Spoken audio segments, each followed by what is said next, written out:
Hello students, स्वागत है आपका हमारे क्विक स्टडी चैनल पर, जिसमें मैं आपके लिए लेकर के आया हूँ पशु परिचर भर्ती का पार्ट बी में हम टॉप क्वेश्चन सीरीज की बात करने वाले हैं, जिसमें मैं आपको क्वेश्चंस के माध्यम से पशु परिचर जो भर्ती का पार्ट बी है वो कंप्लीट करवा रहा हूँ। तो स्टूडेंट, मैं आपको बता दूँ, अभी तक हमने इस पार्ट बी के 5 क्लास कंप्लीट कर ली है। आज हमारी 6 क्लास होने वाली है। अगर आपने पिछली वीडियो नहीं देखी है तो चैनल पर जाकर के वो पिछली वीडियो देख सकते हैं, ताकि आपको अगली वीडियो है वो काफ़ी अच्छे से समझ में आए। और अगर आप हमारे चैनल पर नए हैं तो फटाफट से चैनल को कर लीजिए सब्सक्राइब, ताकि आपको नोटिफिकेशन मिलने में आसानी रहे। स्टूडेंट, इस चैनल पर पशु परिचर भर्ती की तैयारी 2 पार्ट में करवाई जा रही है। पार्ट ए में, जिसमें हम जीके कवर कर रहे हैं, और सेकेंड पार्ट है हमारा, उसमें हम जो पशु पालन विज्ञान है उसको कंप्लीट कर रहे हैं। तो देखते हैं आज का हमारा फर्स्ट क्वेश्चन क्या होने वाला है। स्टूडेंट, अगर आपको इन क्वेश्चंस के आंसर पता है तो आप भी कमेंट के माध्यम से जवाब दे सकते हैं। तो हमारा आज का फर्स्ट क्वेश्चन है क्वेश्चन नंबर 1। दूध का सबसे परिवर्तनशील घटक कौन सा है? दूध में ऐसा कौन सा घटक है जो सबसे ज़्यादा परिवर्तन होता है? तो हमारे ऑप्शन है, ऑप्शन ए वसा, ऑप्शन बी है प्रोटीन, ऑप्शन सी है खनिज लवण, ऑप्शन डी है लैक्टोज। क्वेश्चन नंबर फर्स्ट में सही आंसर है ऑप्शन ए वसा। वसा, जिसे फैट बोला जाता है, यह दूध का सबसे परिवर्तनशील क्या होता है? घटक होता है। साथ ही साथ मैं आपको ये बता दूं, जो दूध में अपरिवर्तनशील घटक है वह लैक्टोज होता है। यह दूध का अपरिवर्तनशील घटक है, यह परिवर्तन नहीं होता है। चलते हैं हमारे नेक्स्ट क्वेश्चन की ओर। अगर आपको वीडियो अच्छी लग रही है तो वीडियो को लाइक और शेयर करना ना भूलें। साथ ही साथ मैं आपको बता दूं, इस चैनल पर जो टॉप क्वेश्चन सीरीज आपको मिल रही है, ये आपके एग्जाम लेवल को काफ़ी ध्यान में रखकर बनाई गई है, जिससे आपके एग्जाम में इनसे क्वेश्चन मिलने की संभावना ज़्यादा रहने वाली है। तो स्टूडेंट, हमारा सेकंड क्वेश्चन है, घी को वायु की उपस्थिति में संग्रह करने पर कौन सी क्रिया होती है? जब हम घी को वायु की उपस्थिति में एकत्रित करते हैं तो ये क्रिया कौन सी कहलाती है? तो हमारे ऑप्शन है, option A rennet, option B है अपचयन, ऑप्शन सी है ऑक्सीकरण, ऑप्शन डी है एड्रीनलिन। क्वेश्चन नंबर 2 में सही आंसर है ऑप्शन सी। घी को वायु की उपस्थिति में संग्रह करने की जो प्रक्रिया होती है यह ऑक्सीकरण कहलाती है। साथ ही साथ मैं आपको बता दूं, जब हम दूध से पनीर बनाते हैं तो उसमें रेनेट मिलाया जाता है। दूध के अंदर पनीर बनाते समय क्या मिलाते हैं? रेनेट बनाते हैं। साथ ही साथ मैं आपको बता दूं, जो दूध को चढ़ाने की क्रिया एड्रिनल हार्मोन द्वारा प्रभावित होती है। चलते हैं नेक्स्ट क्वेश्चन की ओर। हमारा अगला क्वेश्चन है क्वेश्चन नंबर 3। पशुओं में सींग पर प्रथम छल्ला कितने वर्ष की उम्र में बनता है? जो पशुओं पर सींग पर छल्ला बनता है वह कितनी उम्र तक बनता है? मैं आपको बता दूं, जो पशुओं पर ये छल्ले बनते हैं उससे हम पशुओं की उम्र भी ज्ञात कर सकते हैं, जो पशुओं की उम्र ज्ञात करने की दूसरी सर्वोत्तम विधि मानी जाती है। चलते हैं नेक्स्ट क्वेश्चन की ओर। हमारा जो 3 क्वेश्चन है उसके ऑप्शंस हैं, ऑप्शन ए 1 वर्ष, ऑप्शन बी है 2 वर्ष, ऑप्शन सी है 3 वर्ष, ऑप्शन डी है 4 वर्ष। क्वेश्चन नंबर 3 में सही आंसर है ऑप्शन सी, 3 वर्ष के में जो पशुओं की सींग पर प्रथम छल्ला बनता है। और मैं आपको बता दूं, जब पशुओं की सींग पर छल्ले को गिनकर हम पशुओं की उम्र ज्ञात करते हैं तो उसका सूत्र होता है 2 प्लस पशु के सींग पर जो छल्ले हैं उनकी संख्या। चलते हैं हमारे अगले क्वेश्चन की ओर। हमारा अगला क्वेश्चन है क्वेश्चन नंबर 4। गाय भैंस में दांत पाए जाते हैं, जो गाय और भैंस होती है उनमें दांत पाए जाते हैं। तो हमारे ऑप्शन है, ऑप्शन ए केवल ऊपरी जबड़े में, ऑप्शन बी है केवल निचले जबड़े में, ऑप्शन सी है ऊपरी व निचले जबड़े में, ऑप्शन डी है उपयुक्त सभी। क्वेश्चन नंबर 4 में सही आंसर है ऑप्शन बी, केवल निचले जबड़े में गाय और भैंस के अंदर दांत पाए जाते हैं। ऊपरी जबड़े में भैंस के कोई भी दांत नहीं होता है। चलते हैं नेक्स्ट क्वेश्चन की ओर। हमारा अगला क्वेश्चन है क्वेश्चन नंबर 5। गाय, भैंस, भेड़, बकरी में स्थायी दांतों की संख्या कितनी होती है? तो हमारे ऑप्शन है, option A 20, option B 28, option C 25, option D है 32। क्वेश्चन नंबर 5 में सही आंसर होने वाला है ऑप्शन डी 32। गाय, भैंस, भेड़, बकरी में जो स्थायी दांत होते हैं उनकी संख्या कितनी होती है? 32 होती है।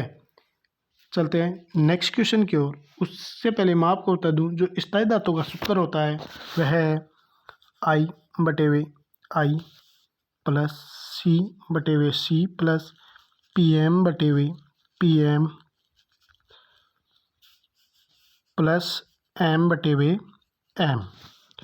साथ ही साथ मैं आपको ये बता दूं, जो I होता है इसे इंसाइजर कहते हैं, जो C होता है उसे केनाइल कहते हैं, जो इसे PM होता है इसे प्रीमोलर कहते हैं, और जो M होता है उसे मोलर कहते हैं। I इंसाइजर कर्तनक होते हैं, C केनाइल कृदनक होते हैं, PM प्रीमोलर जिनको अगर चूर्ण कहते हैं, और M मोलर जिनको चूर्णक कहते हैं। तो इसमें सूत्र याद करने के लिए, जो पशुओं के अंदर निचले जबड़े में दांत होते हैं जो रदनक होते हैं वो 4 होते हैं। उपले जबड़े में इनमें कोई दांत नहीं होते। साथ ही साथ चारों में इनमें कोई भी दांत नहीं होता। ऊपरी जबड़े के अंदर नीचे के जो 4 दांत होते हैं, फिर उसके बाद में जो हमारे केनाइल दांत आते हैं वो भी इनमें 4 होते हैं। उसी के साथ जो इनमें प्रीमोलर दांत आते हैं वो इनमें 3 होते हैं, और उसी के साथ जो इनमें मोलर दांत होते हैं वो भी 3 होते हैं। लेकिन मैं आपको बता दूं, जो उपली जबड़े में जो दांतों के अलावा जो प्रीमोलर और मोलर होते हैं वो 3+3 होते हैं। तो स्टूडेंट, इस प्रकार से इनकी जो टोटल संख्या होती है वो 32 होती है। चलते हैं नेक्स्ट क्वेश्चन की ओर। हमारा अगला क्वेश्चन है क्वेश्चन नंबर 6। भेड़ बकरी से संपूर्ण स्थायी दांत कितने समय में निकल जाते हैं? जो भेड़ और बकरी होती है उनमें संपूर्ण दांत जो निकलते हैं वो किस समय में निकल जाते हैं? तो हमारे ऑप्शन है, ऑप्शन ए 2.5 से 3 वर्ष, ऑप्शन बी है 4 से 4.5 वर्ष, ऑप्शन सी है 6 से 10 माह, ऑप्शन डी है 14 से 20 माह। क्वेश्चन नंबर 6 में सही आंसर है ऑप्शन ए 2.5 से 3 वर्ष, यानी 2.5 से 3 वर्ष की उम्र में भेड़ और बकरी के दांत निकल जाते हैं। साथ ही साथ जो स्थायी दांत होते हैं उनकी यह उम्र होती है। साथ ही साथ जो अस्थायी दांत होते हैं भेड़ और बकरी में वह 6 से 10 माह में निकल जाते हैं। और जो भेड़ व बकरी में प्रथम स्थायी दांत का जो जोड़ा होता है वह 14 से 20 माह में निकल जाता है, और गाय व भैंस में स्थायी दांत जन्म के 1 माह के बाद में निकल जाते हैं। और गाय भैंस के जो संपूर्ण दांत है वह 4 से 4.5 वर्ष में निकल जाते हैं। चलते हैं नेक्स्ट क्वेश्चन की ओर। हमारा अगला क्वेश्चन है क्वेश्चन नंबर 7। अगर आपको हमारी वीडियो अच्छी लग रही है तो वीडियो को लाइक और शेयर करना ना भूलें। चैनल पर नए हैं तो फटाफट से चैनल को कर लीजिए सब्सक्राइब। क्वेश्चन नंबर 7 है, भेड़ का मध्य चक्र कितने दिनों का होता है? तो हमारे ऑप्शन है, ऑप्शन ए 21 दिन, ऑप्शन बी 14 दिन, ऑप्शन सी 17 दिन, ऑप्शन डी 23 दिन। क्वेश्चन नंबर 7 में सही आंसर है ऑप्शन सी, भेड़ में जो मध्य चक्र होता है वह 17 दिन का होता है। उसी के साथ साथ जो गाय भैंस और बकरी का मध्य चक्र है वह 21 दिन का होता है, और जो ऊँटनी का मध्य चक्र है वह 14 दिन का होता है। चलते हैं नेक्स्ट क्वेश्चन की ओर। हमारा अगला क्वेश्चन है क्वेश्चन नंबर 8। भेड़ का गर्भकाल कितने दिन का होता है? तो हमारे ऑप्शन है, ऑप्शन ए 155 दिन का, ऑप्शन बी है 147 दिन का, ऑप्शन सी 165 दिन का, ऑप्शन डी 144 दिन का। क्वेश्चन नंबर 8 में सही आंसर है ऑप्शन बी 147 दिन का जो भेड़ का गर्भकाल होता है। साथ ही साथ मैं आपको बता दूं, जो बकरी का गर्भकाल होता है वह 151 दिन का होता है, और जो सूअर का गर्भकाल होता है वह 114 दिन होता है, और जो भैंस का गर्भकाल होता है वह 310 दिन का होता है। गाय का गर्भकाल होता है वह 281 दिन का होता है, और जो ऊँटनी का गर्भकाल होता है वह 390 दिन का होता है। और साथ ही साथ मैं आपको बता दूं, जो मुर्गी होती है उसका गर्भकाल 21 दिन का होता है। चलते हैं नेक्स्ट क्वेश्चन की ओर। हमारा अगला क्वेश्चन है क्वेश्चन नंबर 9। क्वेश्चन नंबर 9 है, बकरी यौन प्रारंभ कितने माह की हो जाती है? जो बकरी है वह यौन अवस्था की शुरुआत बकरी में कब हो जाती है? तो हमारे ऑप्शन है, ऑप्शन ए 15 माह, ऑप्शन बी 18 माह, ऑप्शन सी 24 माह, ऑप्शन डी 30 से 36 माह। क्वेश्चन नंबर 9 में सही आंसर है ऑप्शन ए 15 माह में बकरी यौनारंभ प्रारंभ हो जाती है।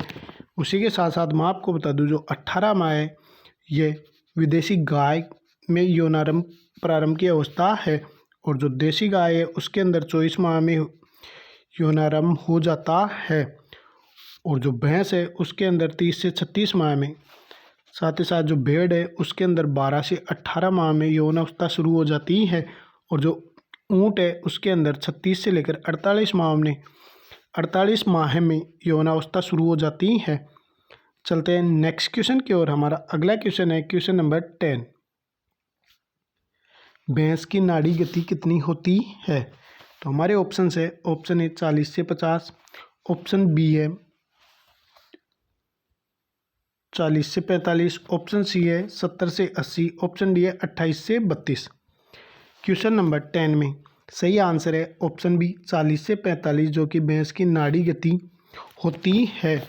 साथ ही साथ मैं आपको बता दूं, जो 40 से 45 नाड़ी गति होती है ये गाय की होती है, और जो 70 से 80 नाड़ी गति होती है ये भेड़ और बकरी की नाड़ी गति होती है, और जो 28 से 32 की नाड़ी गति होती है यह ऊँट की नाड़ी गति होती है। उसी के साथ साथ मैं आपको बता दूं, जो 200 से 400 नाड़ी गति होती है यह मुर्गी की नाड़ी गति होती है, और जो सूअर की नाड़ी गति होती है वह 60 से 80 प्रति मिनट होती है। चलते हैं नेक्स्ट क्वेश्चन की ओर। हमारा अगला क्वेश्चन है क्वेश्चन नंबर 11। गाय के शरीर का तापमान कितना होता है? तो हमारे ऑप्शन है, option A 38.5 degree centigrade, option B है 39 डिग्री सेंटीग्रेड, ऑप्शन सी है 41.7 डिग्री सेंटीग्रेड, ऑप्शन डी है 37 डिग्री सेंटीग्रेड। क्वेश्चन नंबर 11 में सही आंसर है ऑप्शन ए 38.5 डिग्री सेंटीग्रेड, जो कि गाय के शरीर का तापमान होता है। साथ ही साथ मैं आपको बता दूं, यही तापमान भैंस के शरीर का भी होता है, और जो भेड़ है उसके शरीर का तापमान होता है 39 डिग्री सेंटीग्रेड, और जो 28 से 32 डिग्री सेंटीग्रेड तापमान होता है जो 37 से 37 डिग्री सेंटीग्रेड तापमान होता है, यहाँ पर स्टूडेंट 34 से 37 डिग्री सेंटीग्रेड है। ऑप्शन डी में 34 से 37 डिग्री सेंटीग्रेड है, ये ऊँट का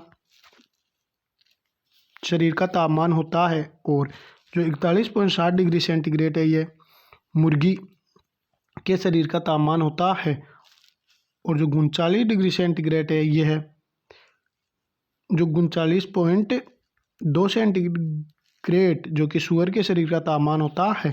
चलते हैं नेक्स्ट क्वेश्चन की ओर। हमारा अगला क्वेश्चन है क्वेश्चन नंबर 12। जलीय भैंस में गुणसूत्र की संख्या कितनी होती है? तो हमारे ऑप्शन है, option A 60, option B 76, option C 54, option D है 50। क्वेश्चन नंबर 12 में सही आंसर है ऑप्शन डी 50। जलीय भैंस में गुणसूत्रों की संख्या 50 होती है। साथ ही साथ जो दलहनी भैंस है उसमें गुणसूत्रों की संख्या 48, बकरी में 60 होती है, और भेड़ के अंदर जो 54 होती है, और जो ऊँट है उसके अंदर 76 गुणसूत्रों की संख्या होती है। चलते हैं नेक्स्ट क्वेश्चन की ओर। अगर आपको वीडियो अच्छी लग रही है तो वीडियो को लाइक और शेयर करना ना भूलें। क्वेश्चन नंबर 13 है, बकरी का समूह क्या कहलाता है? तो हमारे ऑप्शन है, option A herd, option B flock, option C caravan, option D है भट्टी। क्वेश्चन नंबर 13 में सही आंसर है ऑप्शन बी फ्लोक। बकरी का समूह है फ्लोक कहलाता है। साथ ही साथ मैं आपको यह बता दूं, जो गाय भैंस मुर्गी का समूह है उसे हर्ड कहते हैं। गाय भैंस और मुर्गी का समूह को हर्ड कहते हैं, और भेड़ बकरी का समूह फ्लोक कहलाता है, और ऊँट का जो समूह होता है वह कारवान कहलाता है। चलते हैं नेक्स्ट क्वेश्चन की ओर। हमारा अगला क्वेश्चन है क्वेश्चन नंबर 14। भेड़ के मांस को क्या कहा जाता है? तो हमारे ऑप्शन है, option A beef, option B केरा beef, option C mutton, option D है च्यवन। क्वेश्चन नंबर 14 में सही आंसर है ऑप्शन सी मटन। भेड़ के मांस को मटन कहा जाता है, जबकि गाय का जो मांस होता है उसे बीफ कहते हैं। और उसी के साथ साथ मैं आपको बता दूं, जो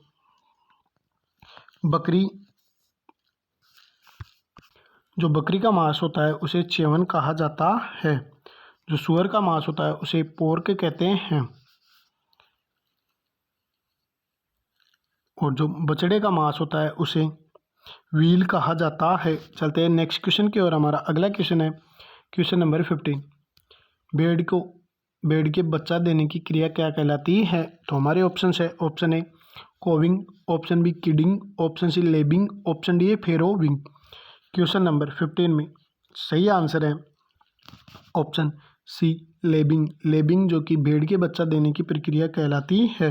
साथ ही साथ मैं आपको ये बता दूं, गाय भैंस उड़ने के जो बेबी देने की प्रक्रिया है वह काविंग कहलाती है, और जो बकरी के बच्चा देने की प्रक्रिया है वह किडिंग कहलाती है, और जो सुअर के बच्चा देने की प्रक्रिया है वह फेरोविंग कहलाती है। चलते हैं नेक्स्ट क्वेश्चन की ओर। हमारा अगला क्वेश्चन है क्वेश्चन नंबर 16। बकरी में मिथुन की क्रिया को किस नाम से जाना जाता है? स्टूडेंट, ये जो बकरी में मैथुन की क्रिया पूछा गया है, मैथुन, बकरी में मैथुन की क्रिया को किस नाम से जाना जाता है? तो हमारे ऑप्शन है, option A serving, option B tupping, option C coupling, option D है फेरोविंग। क्वेश्चन नंबर 16 में सही आंसर है ऑप्शन ए, बकरी में मैथुन की क्रिया को सर्विंग के नाम से जाना जाता है। साथ ही साथ मैं आपको बता दूं, जो भेड़ में मैथुन की क्रिया होती है उसे टपिंग कहा जाता है, और जो सुअर के अंदर मैथुन की क्रिया होती है उसे कपलिंग कहा जाता है। चलते हैं नेक्स्ट क्वेश्चन की ओर। हमारा अगला क्वेश्चन है क्वेश्चन नंबर 17। बदियाकृत नर भेड़ कहलाता है। तो हमारे ऑप्शन है, option A bullock, option B wether, option C buck, option D है केपन। क्वेश्चन नंबर 17 में सही आंसर है ऑप्शन बी वीडर। बदियाकृत जो नर भेड़ है वह वीडर कहलाता है। साथ ही साथ मैं आपको बता दूं, जो बदियाकृत नर गाय और भैंस है उसे बुलक कहते हैं, और जो बकरा है उसे बक कहा जाता है, और जो मुर्गा है उसे केपेन कहते हैं, और जो सुअर है, जो बदियाकृत सुअर होता है उसे होग या स्टेग कहा जाता है। चलते हैं नेक्स्ट क्वेश्चन की ओर। हमारा अगला क्वेश्चन है क्वेश्चन नंबर 18।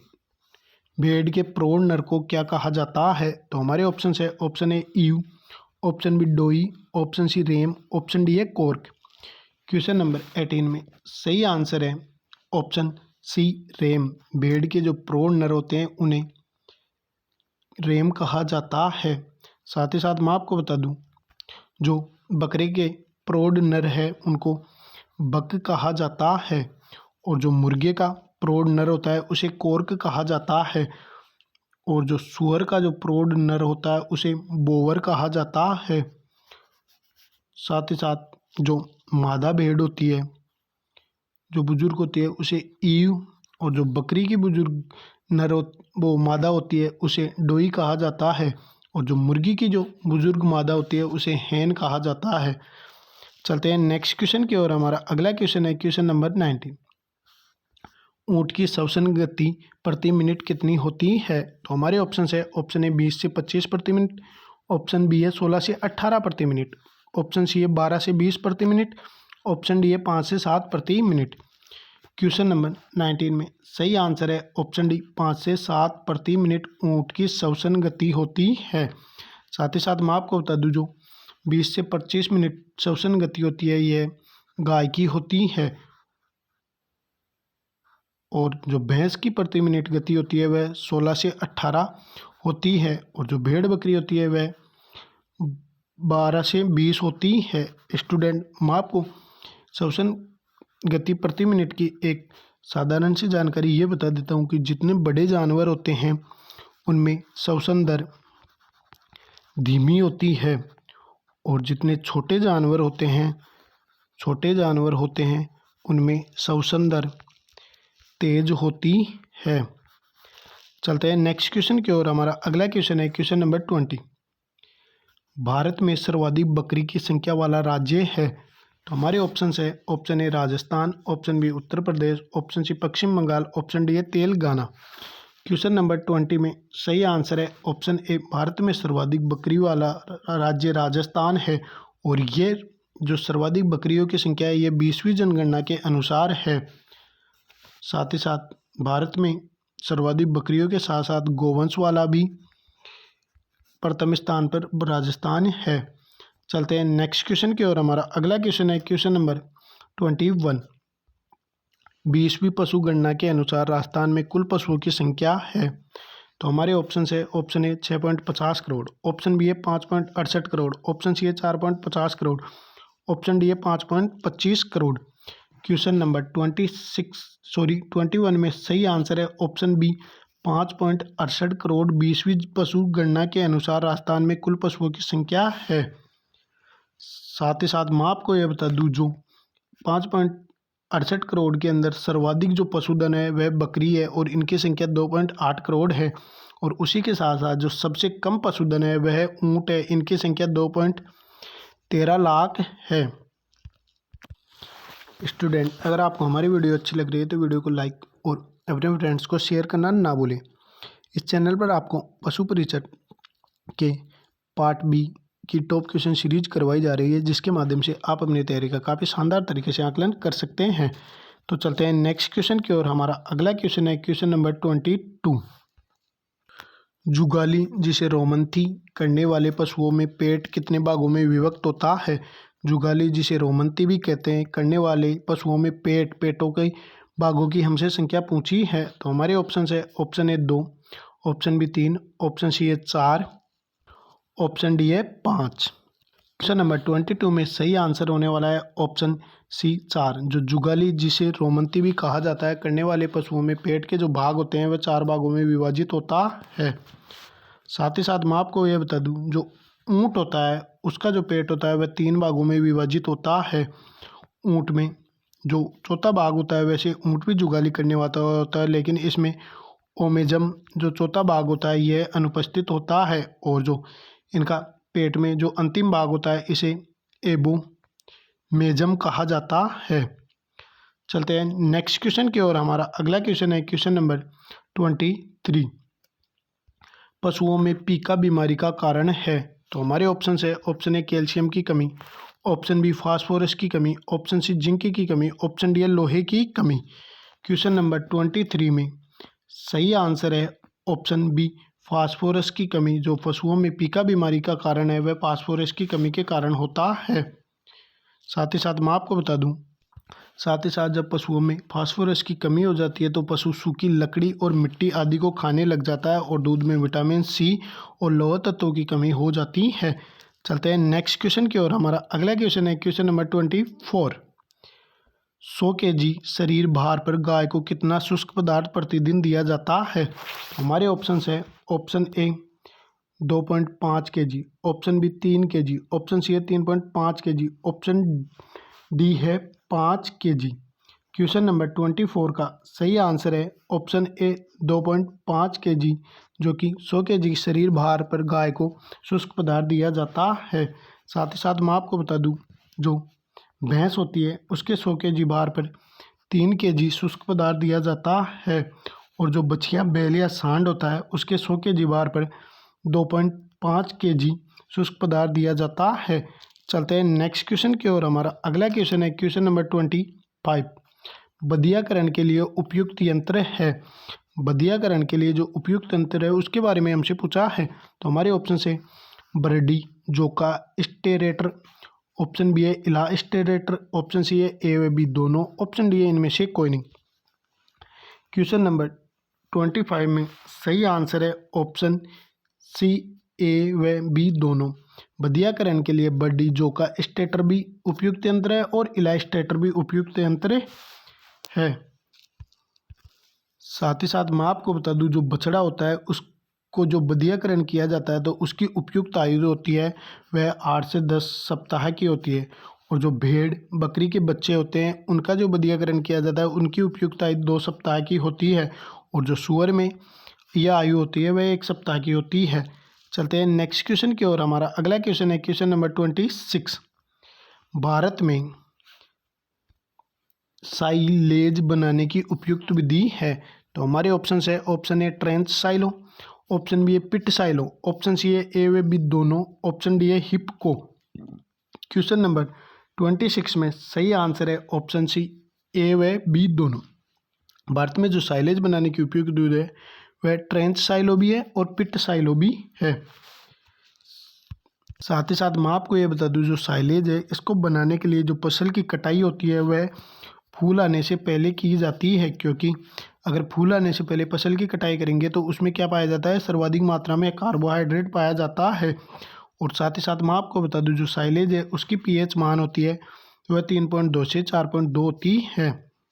और इसके अंदर नाइट्रोजन 10 से कम प्रतिशत होता है। और जो साइलेज बनाने के लिए उपयुक्त फसल है वह मक्का होती है। चलते हैं नेक्स्ट क्वेश्चन की ओर। हमारा अगला क्वेश्चन है क्वेश्चन नंबर 27। साइलेज में इन सीलिंग के लिए फसल में नमी स्तर होना चाहिए।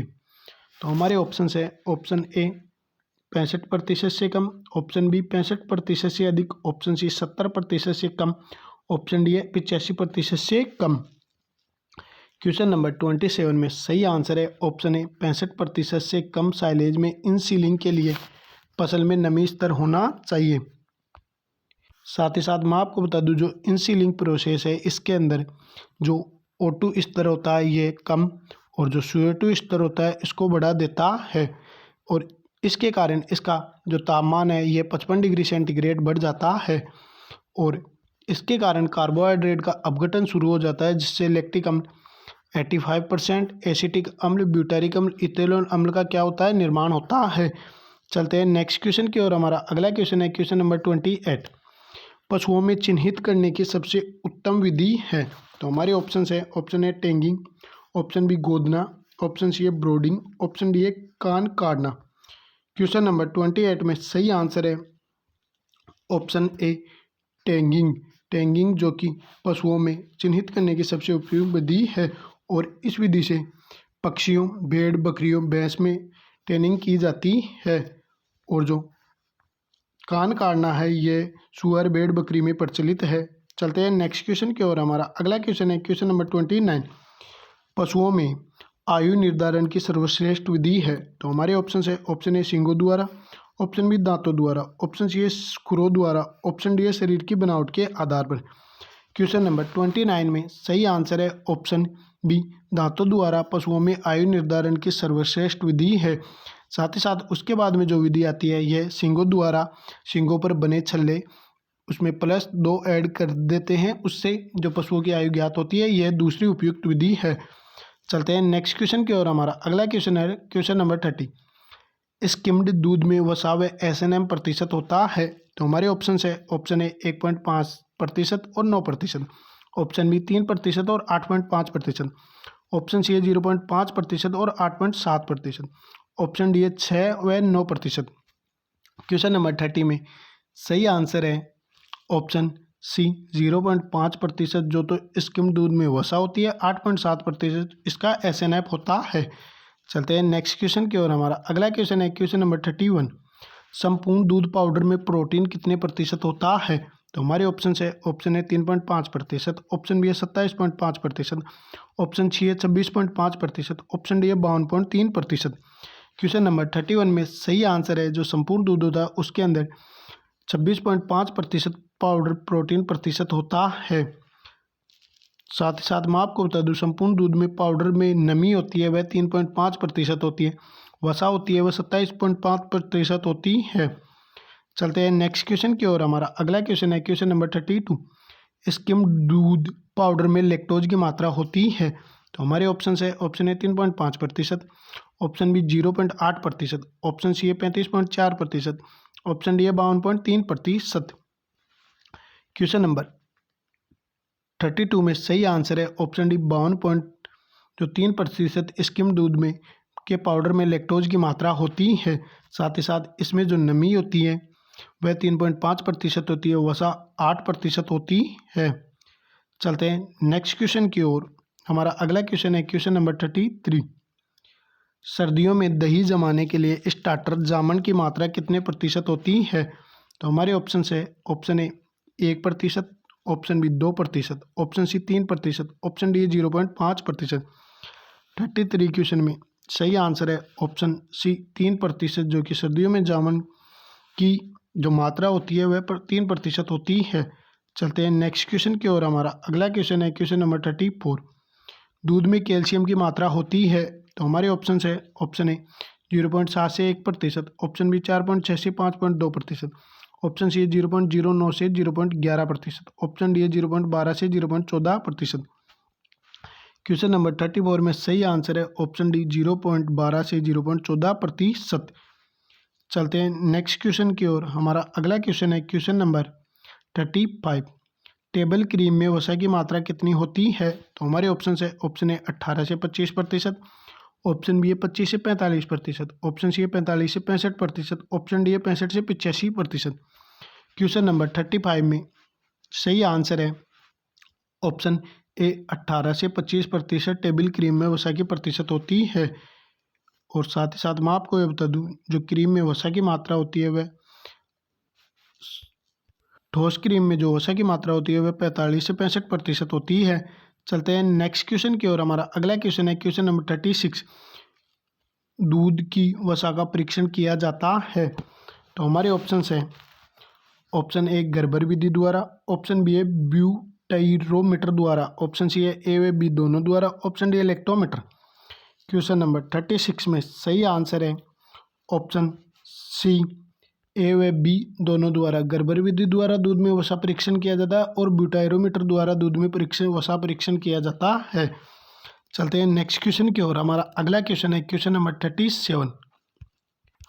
दूध में प्राकृतिक अम्लता का कारण है। तो हमारे ऑप्शन है, option A CO2, option B है फास्फेट, ऑप्शन सी है साइट्रेट, ऑप्शन डी है उपयुक्त सभी। क्वेश्चन नंबर 37 में सही आंसर है ऑप्शन डी, दूध में प्राकृतिक अम्लता का कारण CO2, फास्फेट और साइट्रेट होता है।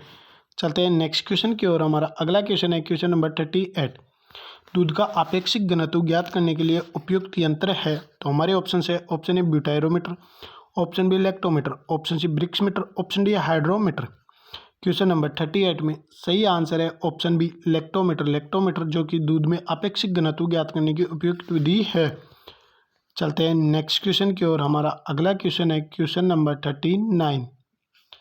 दूध के पाश्चुरीकरण के लिए उच्च तापमान कम समय तापमान के लिए तापमान रखते हैं। तो हमारे ऑप्शन है, ऑप्शन ए 61 से 63 degree centigrade, option B 72.5 degree centigrade, option C 148 degree centigrade, option D है 100 डिग्री सेंटीग्रेड। क्वेश्चन नंबर 39 में सही आंसर है ऑप्शन बी 72.5 डिग्री सेंटीग्रेड। चलते हैं नेक्स्ट क्वेश्चन की ओर। हमारा अगला क्वेश्चन है क्वेश्चन नंबर 40। दूध दोहने की सर्वश्रेष्ठ विधि है। तो हमारे ऑप्शन है, option A stripping, option B knuckling, option C है पूर्णहस्त दोहन, ऑप्शन डी है मशीन द्वारा।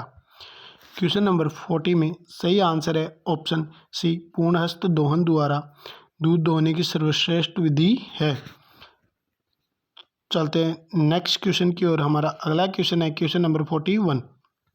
निम्न में से किसी की इसकी विशेषता है। तो हमारे ऑप्शन है, ऑप्शन ए बच्चों को बीमारियों से बचाना, ऑप्शन बी है पाचन क्रिया को बढ़ाना, ऑप्शन सी है विटामिन ए की पूर्ति करना, ऑप्शन डी है उपयुक्त सभी। क्वेश्चन नंबर 41 में सही आंसर है ऑप्शन डी उपयुक्त सभी। कि इसकी विशेषता बच्चों की बीमारियों से बचाना है, पाचन की क्रिया को बढ़ाना है, विटामिन ए की पूर्ति करना है। चलते हैं नेक्स्ट क्वेश्चन की ओर। हमारा अगला क्वेश्चन है क्वेश्चन नंबर 42। गाय के दूध का विशिष्ट गुरुत्वीय मान होता है। तो हमारे ऑप्शन है, option A 1.028, option B 1.032, option C 1.037, option D 1.025। Question number 42 में सही आंसर है ऑप्शन ए 1.028 जो कि गाय के विशिष्ट दूध का गुरुत्वीय मान होता है। साथ ही साथ मैं आपको यह बता दूं, जो भैंस के दूध का विशिष्ट गुरुत्वीय मान होता है वह 1.0232 होता है, और जो बकरी के दूध का विशिष्ट गुरुत्वीय मान होता है वह 1.025 होता है। चलते हैं नेक्स्ट क्वेश्चन की ओर। हमारा अगला क्वेश्चन है क्वेश्चन नंबर 43। दूध का अपवर्तनांक सूचक मान होता है। तो हमारे ऑप्शन है, option A 1.348, option B 1.548, option C 1.724, option D 1.212। Question number 43 में सही आंसर है ऑप्शन ए 1.348 जो कि दूध का अपवर्तनांक सूचन होता है। साथ ही साथ मैं आपको ये बता दूं, जो दूध का हिमांक बिंदु होता है वह 0.52 से 0.57 तक होता है, और जो दूध का क्वथनांक होता है वह 100.5 डिग्री सेंटीग्रेड होता है, और जो ताज़े दूध का pH मान होता है वह 6.5 से 6.7 होता है। चलते हैं नेक्स्ट क्वेश्चन की ओर। हमारा अगला क्वेश्चन है क्वेश्चन नंबर 44। वसा में घुलनशील विटामिन है? तो हमारे ऑप्शन है ऑप्शन बी समूह व सी, ऑप्शन बी है ए डी ई के, ऑप्शन सी है A B C, option D है A B D H. Question number 44 में सही आंसर है option A option B A D E K, जो कि वसा में घुलनशील विटामिन है, और जो बी समूह और सी है ये पानी में घुलनशील विटामिन होता है। चलते हैं नेक्स्ट क्वेश्चन की ओर। हमारा अगला क्वेश्चन है क्वेश्चन नंबर 45। दूध के फास्फोलिपिड की मात्रा होती है जो कि घी की भंडारण क्षमता को लंबे समय तक बनाए रखती है। तो हमारे ऑप्शन है ऑप्शन ए 0.23 से 0.30, ऑप्शन बी है 0.5 से 0.7%, ऑप्शन सी है 0.3 से 0.4%, ऑप्शन डी है 0.4 से 0.5%। क्वेश्चन नंबर 45 में सही आंसर है ऑप्शन ए 0.23 से 0.30%। साथ ही साथ मैं आपको बता दूं, शाम के दूध में वसा सुबह के दूध की तुलना में अधिक पाई जाती है, और वसा दूध का सबसे परिवर्तनशील होने वाला घटक है, और जबकि लैक्टोज है वह सबसे कम परिवर्तनशील या अपरिवर्तनशील घटक होता है। स्टूडेंट, ये थे आज के हमारे पशु परिचर भर्ती के पार्ट बी पशुपालन विज्ञान के टॉप 45 क्वेश्चंस। अगर आपको हमारी वीडियो अच्छी लगी तो वीडियो को लाइक और शेयर करना ना भूलिए। आप हमारे चैनल पर नए हैं तो फटाफट से चैनल को सब्सक्राइब कर लीजिए ताकि आपको नोटिफिकेशन मिलने में आसानी रहे। वीडियो अच्छी लगी तो इसको ज़्यादा से ज़्यादा लाइक और शेयर करिए ताकि आपके साथ साथ आपके फ्रेंड्स भी अपनी पशु परिचर भर्ती की तैयारी का आकलन काफ़ी शानदार तरीके से कर पाए। Student, thank you very much. मिलते हैं नेक्स्ट वीडियो में।